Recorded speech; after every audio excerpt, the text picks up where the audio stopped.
À quel point Katakuri serait-il puissant avec le fruit du démon de Kaido? En effet, dans le dernier chapitre, on a appris que Big Mom avait à la base l'intention de donner le Uo no Mi à Katakuri. Bon, pour commencer, Katakuri n'aurait absolument pas eu le niveau Yonko et n'aurait clairement pas été plus fort que Kaido et Big Mom. Certes, le Uo no Mi est surpuissant, mais un fruit du démon seul ne permet pas d'atteindre le niveau Yonko. Ce qui fait vraiment la différence, c'est le Haki, et plus précisément, le revêtement du Haki des rois, ce que Katakuri n'a pas. Donc à la rigueur, Katakuri aurait sûrement été plus stylé et plus badass que Kaido, mais ça s'arrête là. Par contre, ce qui est sûr, c'est que Katakuri aurait été beaucoup plus fort qu'il ne l'est actuellement, car le Uo no Mi est largement plus puissant que le fruit du mochi, et il aurait aussi été incontestablement le second empereur le plus fort, et Big Mom aurait ainsi eu sûrement l'équipage Yonko le plus puissant. Mais le plus important, c'est qu'avec ce fruit du démon, Luffy n'aurait jamais pu battre Katakuri.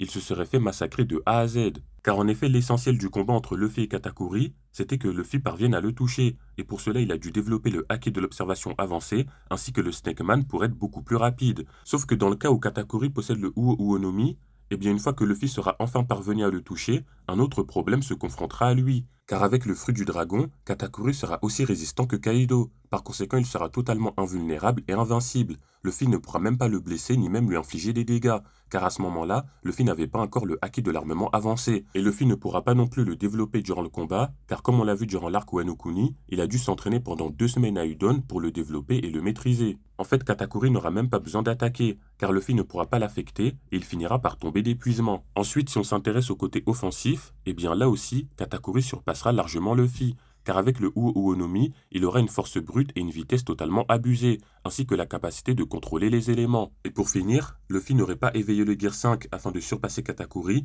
et ce pour la simple et bonne raison que Katakuri ne l'aurait pas tué, mais il l'aurait simplement vaincu et mis KO.